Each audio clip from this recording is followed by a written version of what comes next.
Hey everybody, welcome to 2 Minutes and Beyond, the podcast where we review the Toy Story movies 2 minutes at a time. I'm Macy Ball and this is Bianca Garcia. Hello. Hello, and we've got a guest with us today. Would you like to introduce yourself? Hi, I'm Kevin.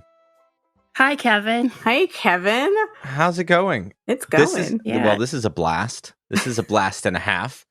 It is. I'm excited just because I have never seen Toy Story outside of this 2 minutes that we're going to talk about today.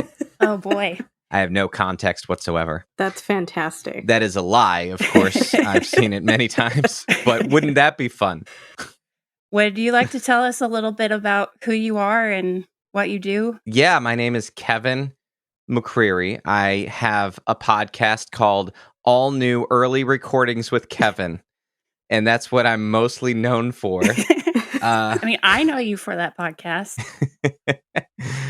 No, I have a YouTube channel. I think is the most successful thing with my name on it that I've been involved in. Outside of, there was a music video that I filmed about 7 years ago. That the music video itself has like 77 million views, and my name is at the end of that.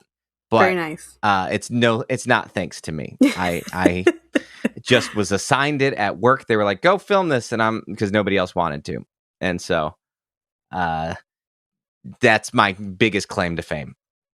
But yes, so you might know me from that random music video out there, or you'll know me from being on this podcast right now. Hooray! And the ceiling fan. That too. Yes. If you're a fan of Adventures in Odyssey. Yeah, I think there's a 1% at most of people who are fans of Adventures in Odyssey who know what the ceiling fan is. But that's what I do. I find really niche audiences, and then I make fun of the thing they like. I mean, that's kind of what we're doing here too, a little bit. Nice. We Toy tear apart. Toy Story isn't entirely niche.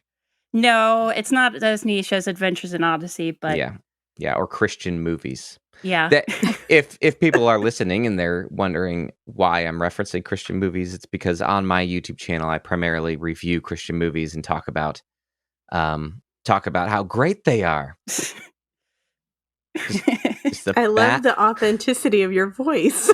A bastion of quality content in Christian films. So just top tier filmmaking. Like, why doesn't Hollywood the amount of messages that they've sent to Hollywood, and Hollywood just isn't getting it yet.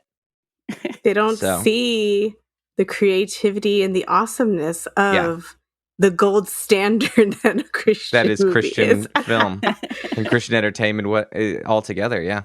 Oh gosh. So, well, thanks. I think, Macy, we go back a long time, 100 years, I believe. So, yeah, I think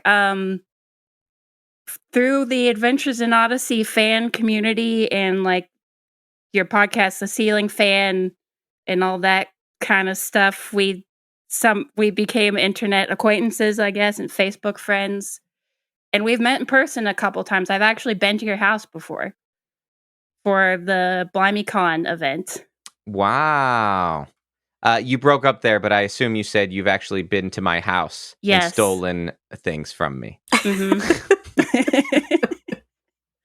Very good then. But the audience won't know that because it's recording locally. Yeah. Is that correct? Nice. Yes. Good. Well, I don't mean to take up your whole podcast with small talk and pleasantries and nostalgia, though I believe there'll be a bit of nostalgia to come. Just a smidge. Yeah.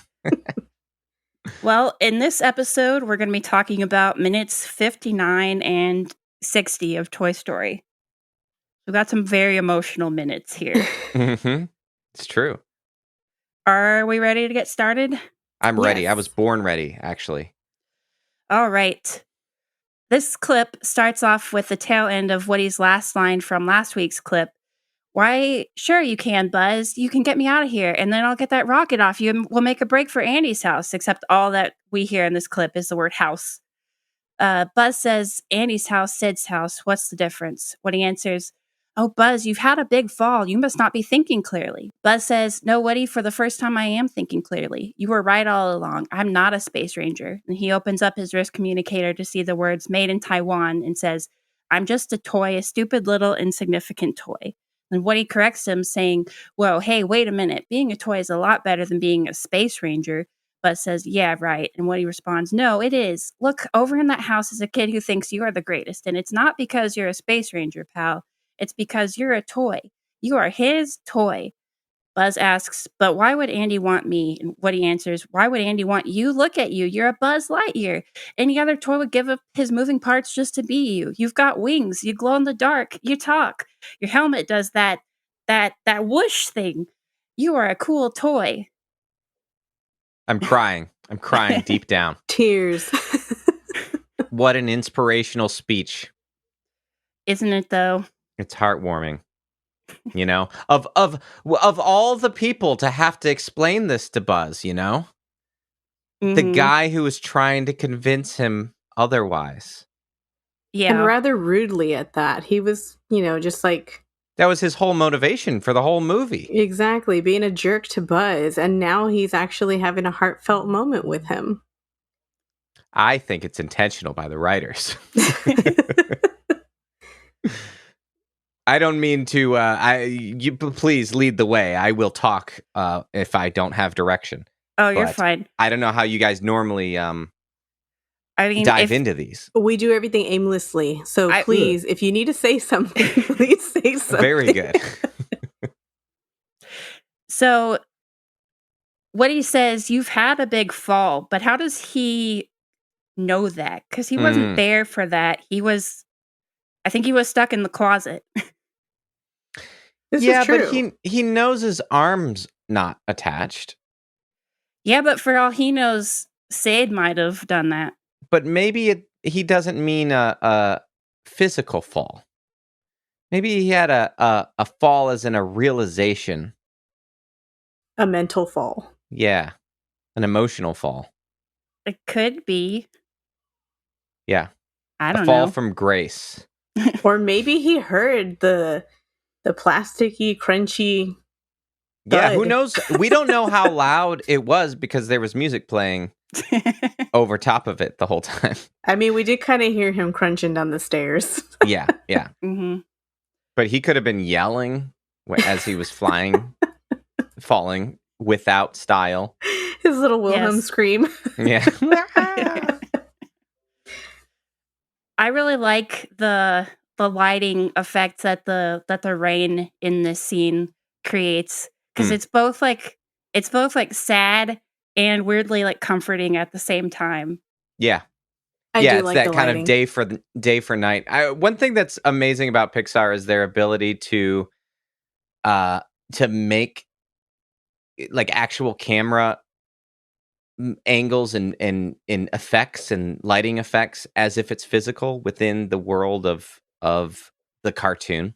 Mm-hmm. Yeah. And how much they pay attention to what a lens would do in this situation. Yeah, they treat it. Sorry, what were you saying? Yeah, no, yeah. They treat it like there's a physical camera there, even though, they're working in a 3D space, so technically they could just do whatever they wanted. Yeah. Yeah, and so that lighting and the mood, the lighting gets a little lighter as it goes. It goes from blue to kind of a morning, like a yellowy glow. Yeah. Yeah. It brightens up towards the end of this clip when he decides to help Woody get out of the crate. Yeah.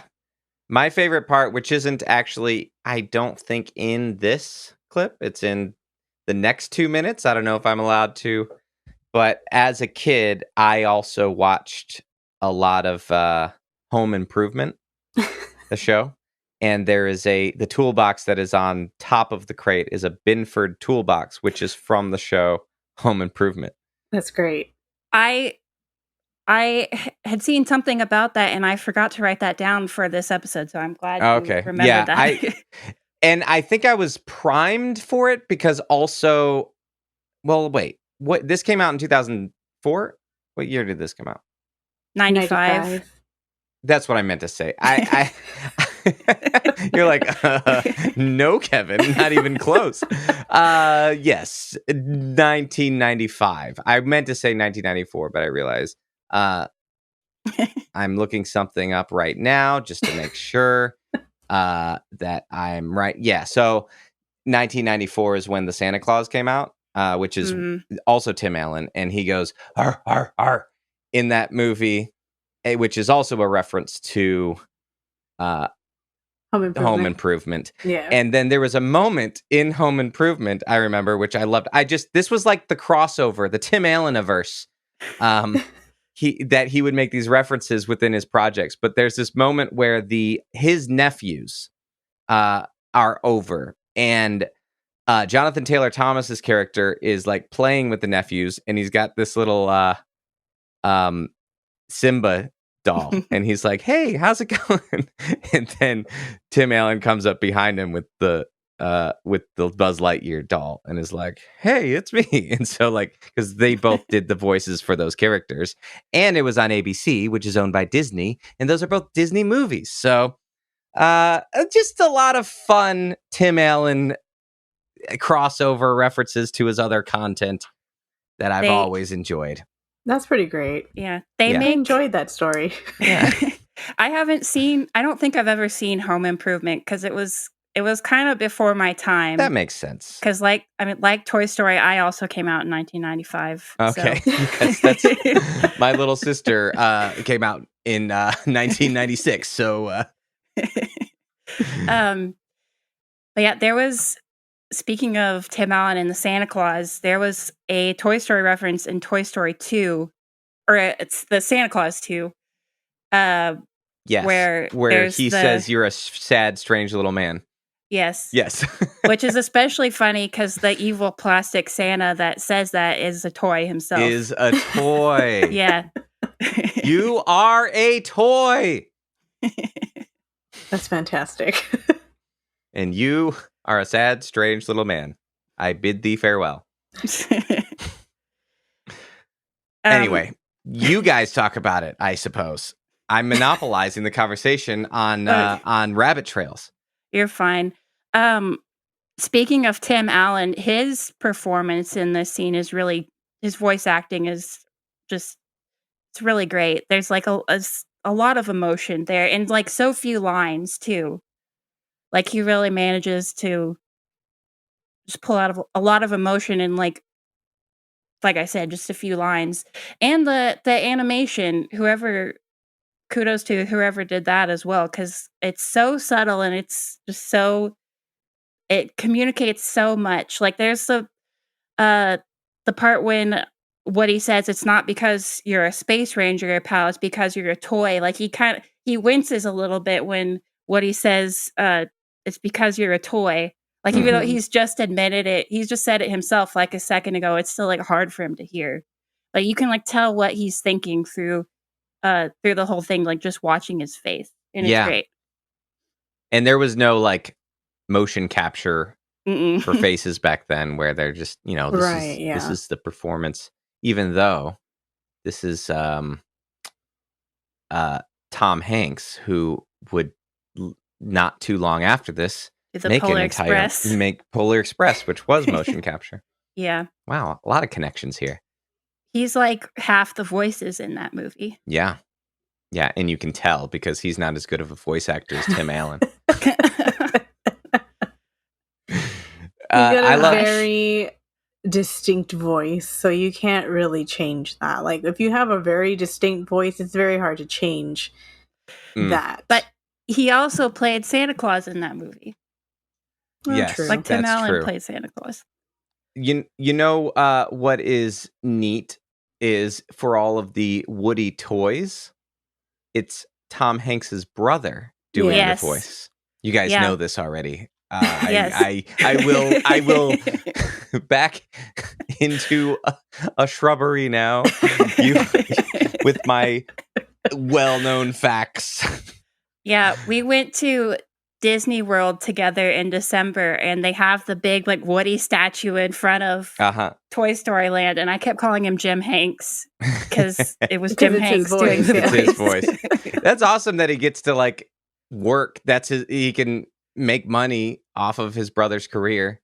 Right. Yeah, and he's a legit voice actor too. Like he does stuff outside of Toy Story. Like he was the voice of Jeffrey the Giraffe, the Toys R Us mascot. Oh, really? Yeah. That's the only other thing I can think of right now. Yeah.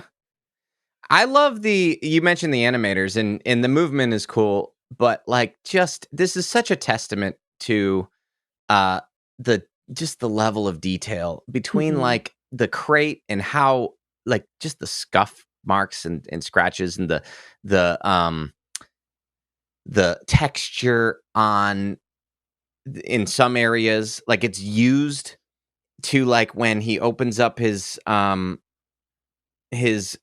look at his wrist communicator. When Buzz, his communicator, and it's just the sticky residue from the decal that was on there.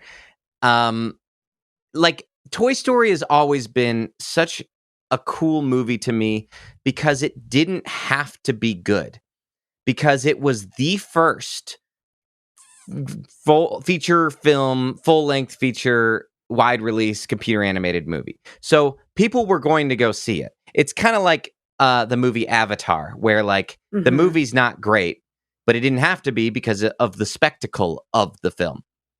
And this movie, because of the spectacle of it, didn't have to be a good movie.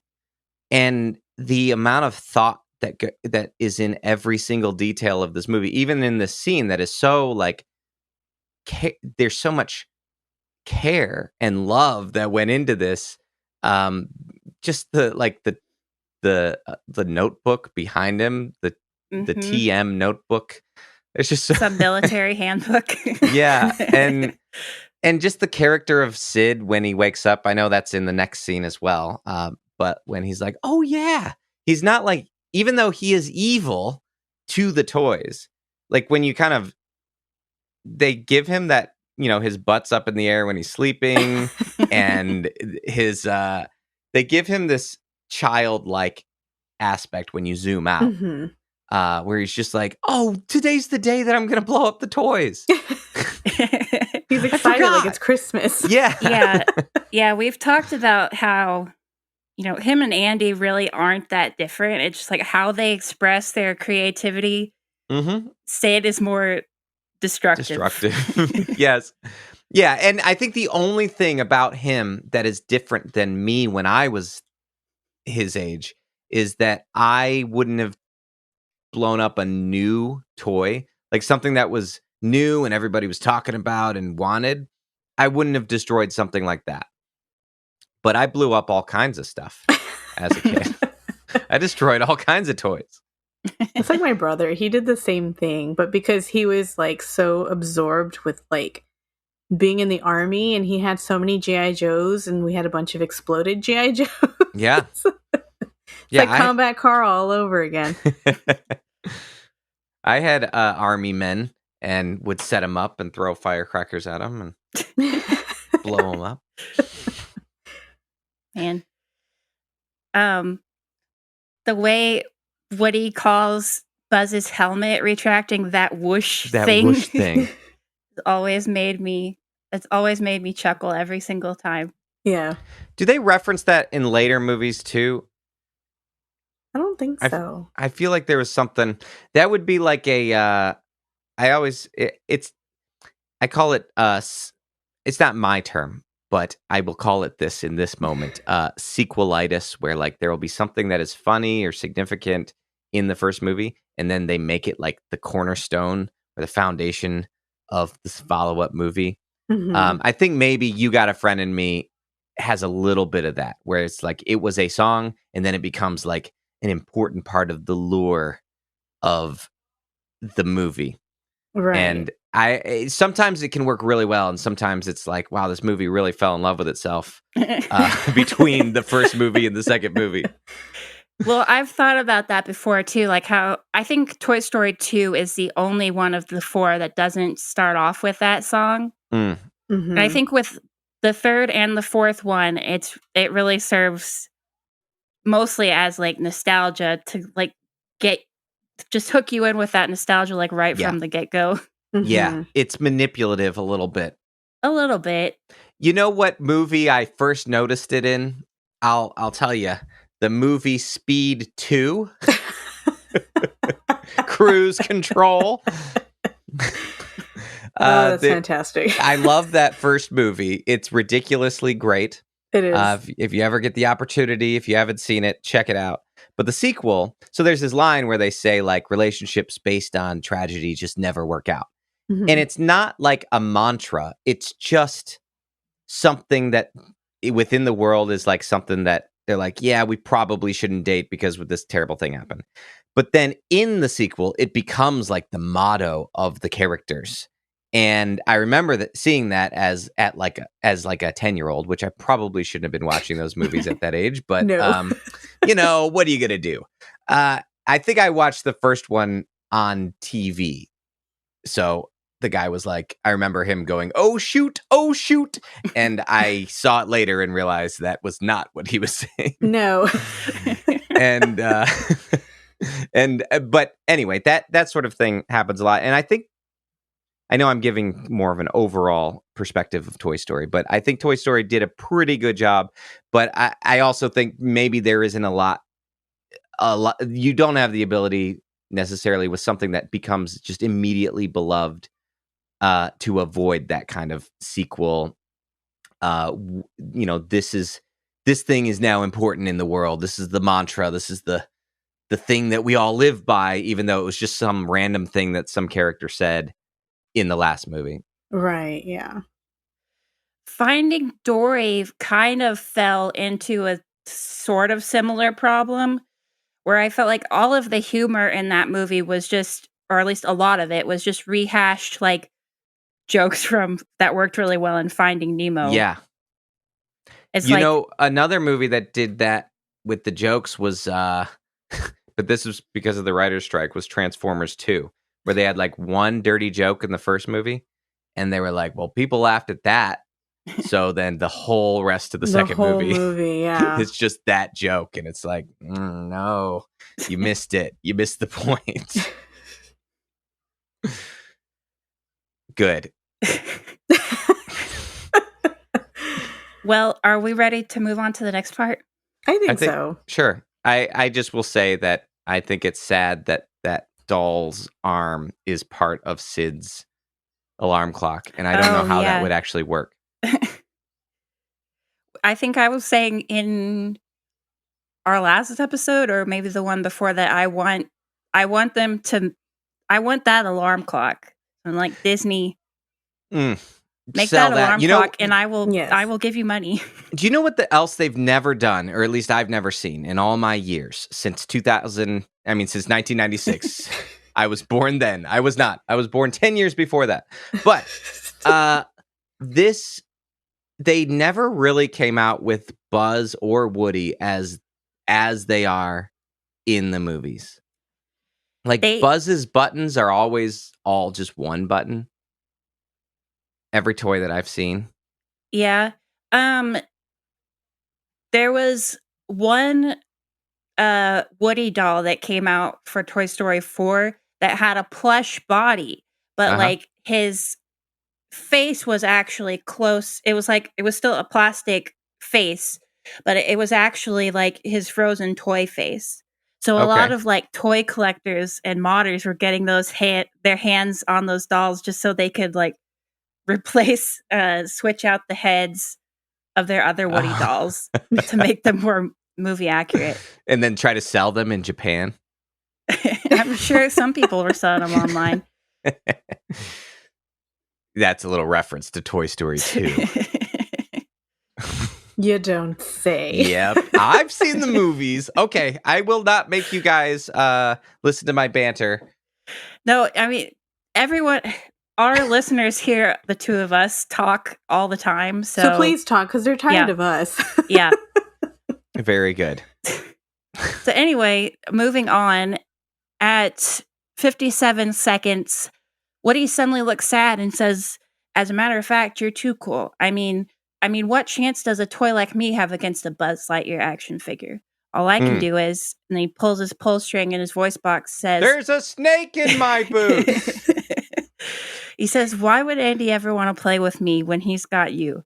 I'm the one that should be strapped to that rocket." And dejected, he turns his back to Buzz and sits against the side of the milk crate. Buzz starts to think and looks at the word Andy written under his boot and then looks up at the toolbox on top of the milk crate with resolve. Woody says, "Listen, Buzz, forget about me. You should get out of here while you can." He looks back to see that Buzz is gone, and then that's where these 2 minutes ends. And he's gone forever. He does go back to Andy, and Woody gets strapped to a rocket. Yeah, I mean, none of us has ever seen what happens next. Nobody. This is how we're watching the movie. This is our first time, so we're at the edge of our seats every single time. I hope nobody is like following along with this podcast and watching Toy Story for the first time 2 minutes at a time. That would be neat. I'd love that.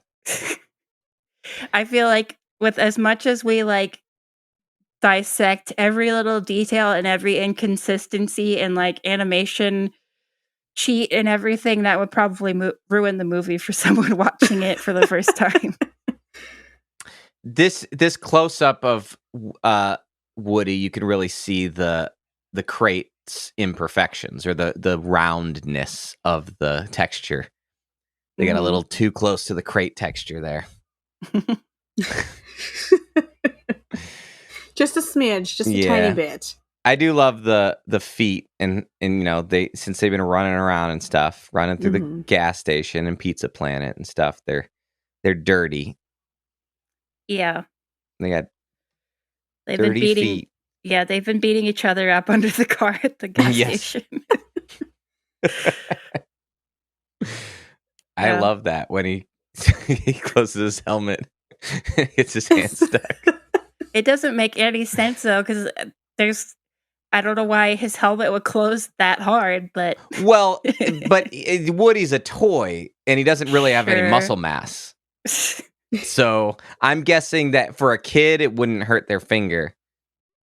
Also, I think there's a bit of where like they have some control over their functionality, like as toys. I mean, Woody uses his voice box to talk to Sid at the end. And he doesn't have to pull the string or anything. Yeah. Yeah. And it's not like he turns his any head of his around. phrases. Yeah. Yeah. So that's interesting. And there's a few times in the series where that happens, where they like kind of use their mechanisms, but they have kind of sentient control over them. I'm trying to I know there are other examples, I feel like, but I can't think of any right off the top of my head. The one that I remember is in Toy Story 3 when all the children are about to rush into the daycare and Buzz just like closes his helmet because he knows that all hell is about to break loose. But yet there are levels to where they don't have control, because like when Buzz is Spanish, he can't speak English. That's true. Yeah. But that, you know, that maybe that was just played for laughs. Yeah. I'm beginning to think maybe, now that I think about it. The part where he's like doing like, I don't know what it's called, flamenco dancing, and yeah, I think it was like it may have been tango. I don't know. I don't know anything about that. You're a good Christian girl who doesn't know about dancing. I grew up Baptist. Yeah, they don't dance. Me too. They don't dance. They just care about eating and gossiping. Man, but a Baptist potluck. You know what? Yes, so good. I will go to a Baptist church when they're having their Sunday lunch. So good.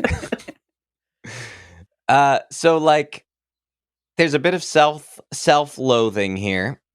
But I think there is a genuine aspect of realization, you know, that like, but he's wrong. Just because and this is kind of something that I find interesting about the series, is the ability to kind of maintain that they're toys, maintain that there's essentially like ownership and slavery in this world, and yet not make it and still have like real legitimate conversations about this, because we as humans can relate with these characters, even though we shouldn't belong to people like this.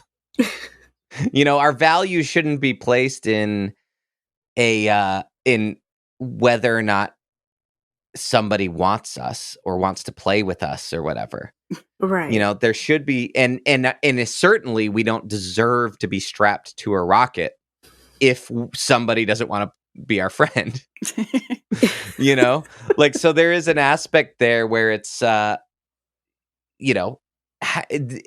have some admiration to the writers for being able to play this off in a good, relatable way that doesn't come across like you're telling kids, if your friends don't like you anymore, strap yourself to a rocket.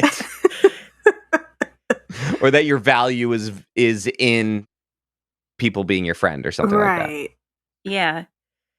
Well, I feel like this is kind of where like all of Woody's insecurities that have been like brought out by, Buzz's arrival, they've like finally come to this point. And like I feel like on one hand he does need to get to that point so that he can be, humbled and not so obsessed with being Andy's favorite toy, but at the same time he kind of at first he like kind of draws the wrong conclusion and thinks, well, I guess I'm just worthless compared to Buzz. So like I just deserve to be trapped in, this crate. It is fascinating the journey that he goes on. I mean, obviously it's Woody's story of he's the one who has the problem at the beginning. But what I find interesting is they really do a good job at making it like showing his betrayal, like showing the betrayal of Andy to Woody, but in a way that you don't hate Andy. Because he's just a kid. He's just a kid, and look, here's this cool new toy. And there was never anything that was presumptuous about Woody, though, that like he deserves the top spot until Buzz comes along. He just is a natural born leader and had the top spot. And that's, I don't know, it's interesting. I was just talking to somebody recently about a story that they're writing, and it's kind of like a Freaky Friday-esque, It's a Wonderful Life type magical thing happens story.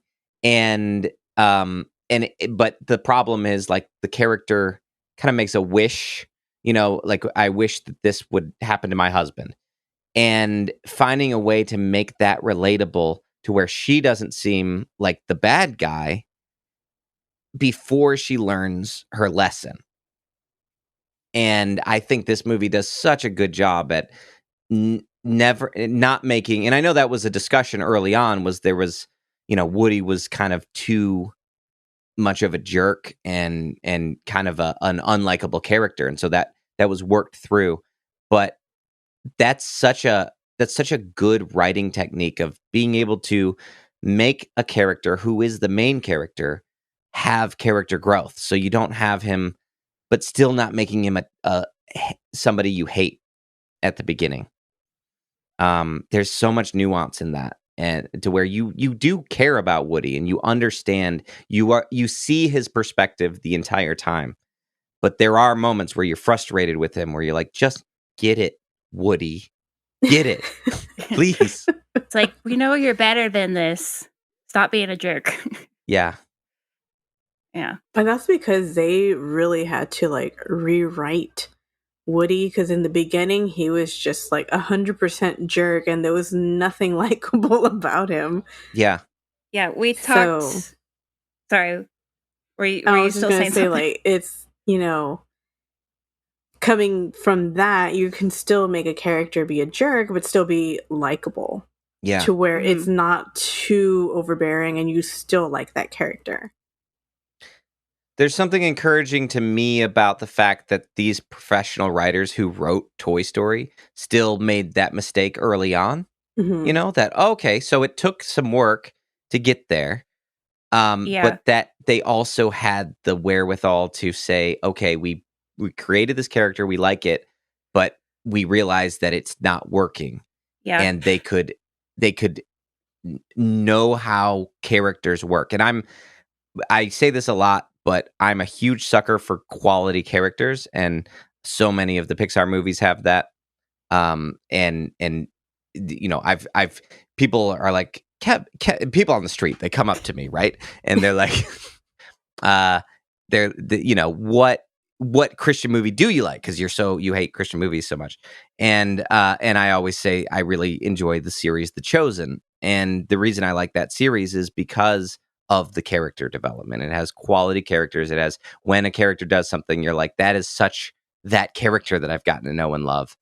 And a Toy Story is always, I think that's why they can make something that's like a you know, a Halloween special or whatever, and it's still those characters, and you're like, oh, it's those characters again. I love hanging out with them. Yeah. But the story goes about the original, what they call the Black Friday version of the script, where Woody was just totally unlikable, was that part of the reason it got to that point was because Jeffrey Katzenberg, who was, I think, was he CEO of Disney at the time, or I don't know, but he kept like making notes on the script and pushing for like more. It should be more edgy, more edgy, more edgy, more edgy. And then finally, when it got to that, they had a screening with a bunch of Disney executives, and it was terrible. And they were like, "Well, why is it so terrible?" And one of the executives was like, "Well, because it's not their movie anymore. Because you kept pushing for it to be more and more edgy instead of letting them make the movie that they wanted to make." Yeah. And then at that point, they were almost at, like, people were, if they couldn't turn it around, like, people were going to, like, lose their jobs, and it was a whole mess. Somehow they managed to turn it around and eventually, you know, came out with what it ended up being. Yeah. I mean, I'm sure you've seen A Pixar Story. Yes. Good. I think I watched it before we started this podcast. Yes. It's well worth a watch. That and Waking Sleeping Beauty are just such fascinating documentaries about. I should watch it again because it's been like 10 years. But like, just if you have any interest in the creative world, just to see these people who have made these legendary things and all of their like mistakes leading up to it and discovering. But it's really it's that not being married to your ideas, but also being able to stand up for what you know works. And you know, I think Katzenberg is who went on to start DreamWorks. Is that right? Mm-hmm. Is that who that was? Yeah, that's why I was trying to remember who he was at Disney at the time, because I couldn't remember when. Because he was, DreamWorks I think happened. so. Because he was, because he left DreamWorks during A Bug's Life, and that's made why Ants and A Bug's Life both exist. And Ants is much more of an edgy movie, and a weird, uncomfortable movie. I've never watched it, just out of principle. Please don't. It's one of those movies where you're like, what did my eye holes just see? Yeah. There's some funny moments, but there's some just like, you know, they say hell in it, and they say damn in it. Sorry if you have to bleep that out. I don't grew think up Baptist. But like, it's just, and it's like, why? I mean, it's much better than any of the like those, you know, Ninja Panda movies or whatever. Like those Kung Fu Panda. Well, the rip-off versions of those movies. But like, it's high quality, and it's Woody Allen is the main character. But it's just like, why would you make this a cartoon? This should not exist for children. And it's not supposed to be for children. It's that mentality where it's like, this should be edgy and cool and kind of that mentality that they don't want people to think that, and like, computer animation is for kids. but it's going to be. Yeah. Yeah. I'm sure Katzenberg has done some great things in his career. Like Shrek. Yeah. And Quibi. Was he behind Quibi? Yeah, he was. That's his most recent failure. So sometimes you just got a lot of money. You can do a lot of things. So you just do whatever the heck you want. You're just like, you know what? Let's just make this for the heck of it. There's some people who are able to just make a thing that sounds almost like the next big thing to where they can get enough investors to just put money. Oh, yeah, that must be the next big thing. They probably mention Lord of the Rings and how Lord of the Rings was turned down by a bunch of studios in all of their pitch meetings. You know, probably Lord of the Rings was turned down by 10 different studios. So invest in me.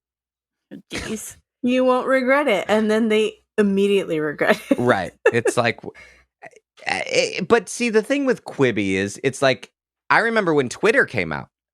I'm that old. Yeah. And I remember thinking, someone explaining, they had a video on Twitter on the homepage that was explaining, and they called it microblogging. And they were like, microblogging is where you know how you make a blog, because everybody was making a blog back then on Blogger.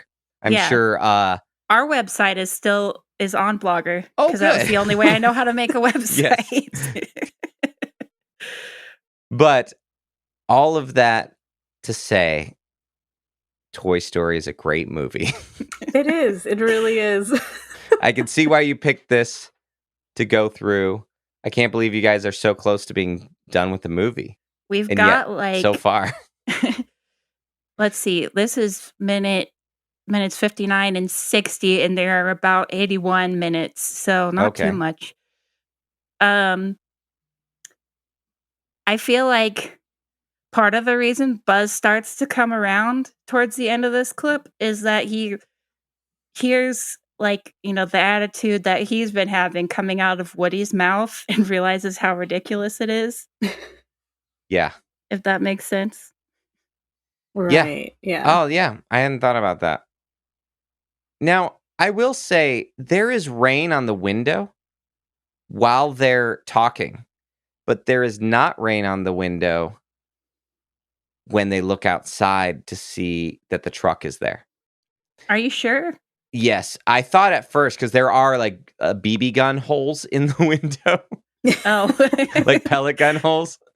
Where Sid has clearly shot through the window, but also there's water dripping down on the window. And I'm wondering if that's leftover from something, like that they were going to do something with that. Because I don't know. Does it rain earlier in the movie, in the scene? Well, I mean, it's raining throughout this scene, I think. Yeah. Right, because that's why Sid didn't get to blow up Buzz, because the thunderstorm happened. Okay, that's right. Oh, man. That's right. Okay. Very good. Yeah. Well, look, I didn't rewatch the movie for this podcast. I watched the scene, and everything else is from memory. From 10 years ago when I watched it last. Oh, my gosh. I'm sure. I did go see Toy Story 4 in theaters at the time. So that's the last time I thought about the movie Toy Story.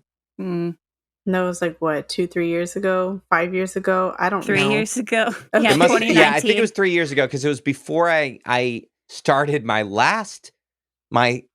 second to last job. And it was because I was going to start just reviewing regular movies. I had Movie Pass. I was ready to go. There you go. I said, this is almost as guaranteed as Quibi. There you go. I'm investing all my money into Movie Pass. You're like, this is a wonderful life choice. Yeah. I've got my card. Oh my gosh. So last night I had like my music on my phone on shuffle while I was driving, and like the score from this scene popped up, and I was like, oh, that's the scene we're talking about tomorrow. And it's fate. Yeah. And I realized providential. Yeah. And I realized it's kind of a similar way to how like the lighting changes from like darker to brighter at the end. The music changes from like it's sort of an instrumental "I Will Go Sailing No More," and it changes into Buzz and Woody's like theme music. Ah, like triumphant. Yeah, it's like that da da da da da da, that kind of thing. So I thought that was interesting. Yeah. That is pretty neat. I never really paid attention too much to the music here because I'm enthralled by their dialogue. So that is fun little information. Yeah. No, I agree. Like the music is something that I feel more than I pay attention to. Mm-hmm. I don't listen to soundtracks very often, though I do listen to the Tron Legacy soundtrack. It's pretty good. I mean, it is a pretty good soundtrack. Yeah. So when Woody pulls his pull string, it says, "There's a snake in my boot." Mhm. I had heard somewhere that was a reference to like, "There's a snake in my boot" was like an old time phrase that meant like, you know, you were so drunk that you were hallucinating, like seeing a snake in your boots. Okay. And I tried to look it up and find out if that was true. And in my like 30 seconds of research, all I could find was a Cora answer. Yeah, it was like a lot of. Did you know like this random movie fact from Toy Story that this, you know, snake in my boots has to do with alcohol and like with like no actual sources?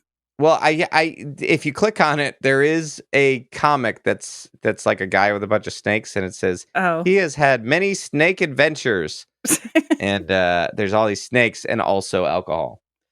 Well, like I said, I only did like 30 seconds of research, so about to put a snake in my boot. So we talk a lot on this podcast about how Buzz often moves in ways that should be physically impossible for him. Because he's plastic? Yeah, like even being able to reach like his laser, he shouldn't be able to do that. Oh, okay, yeah. Yeah.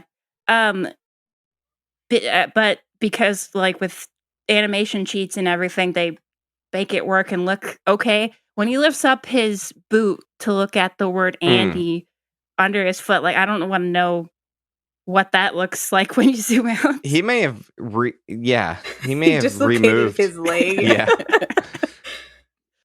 Yeah, that did actually his make joints me very are uncomfortable. Yeah, no, you're right. I never thought about that because I was so enthralled by the story.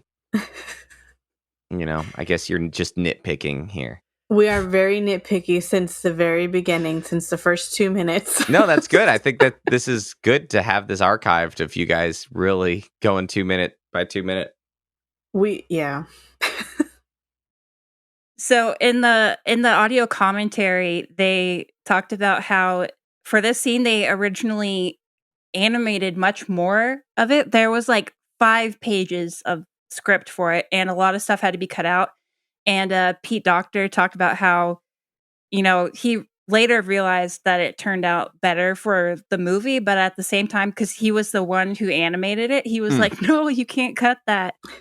But there's actually on YouTube, I found a clip of some of the animation that was deleted, and it's really weird because it's like part of it is like Woody's still kind of ragging on Buzz for like not moving in the scene before, like when Woody's trying to drag him away to hide from Sid. He's kind of like, "Well, it's your fault that you ended up like this, you know, strapped to a rocket because you weren't helping me, you weren't moving or anything." Which at this point in the movie, it feels weird for Woody to still be acting like that. Get it now. Yeah. Woody's finally admitting to himself that he's been jealous the whole time. And probably realizing that he hasn't treated Buzz super great. Right, yeah. Yeah, he's kind of a jerk, actually, now that I think about it. He is. Yeah. Yeah. I guess before we wrap up, do either of you guys have anything else you want to say about this clip that we didn't cover yet? Yeah, no. screw Woody. I've just had this realization that he's a total jerk. And you know what? I'm throwing away my Woody toy that I sleep with every night. Just That's kidding, depressing. Of course. I will not throw it away. Please don't throw him away. Yeah, he will be sad in the trash. Yeah. I'm gonna put him on the top shelf, actually. With there you go. With my just let him collect dust. With my penguin doll, squeaky toy. Well, thanks for being on the podcast, Kevin. Yes, thank you. Thank you for having me on the podcast. Of course. Is there anything you would like to plug? I don't do that. I don't believe in it. If people like me, they can like me. I'm happy to be liked. It's my favorite thing is to be liked. But you know what? I don't like to force it on anybody, you know? Okay. But if you want to like me, your YouTube channel, then like me. Yeah, didn't I mention it? Say Goodnight Kevin is my channel. You probably did. You can head over there and love me or hate me, but don't comment if you hate me because it will destroy my whole day. At least you don't have to worry about people disliking your video anymore. Yes, I don't have a lot of Toy Story content, but I do have one that's a review of Toy Story 4. So if you want to check that out, that'd be a good place to start for all our Toy Story fans out there. I'll put that in the show notes, maybe. Yeah, because Toy Story is a big part of my childhood. I was 10 years old when it came out, and you know, right around the same time as 101 Dalmatians starring Glenn Close. Well, I guess we'll go ahead and wrap this up.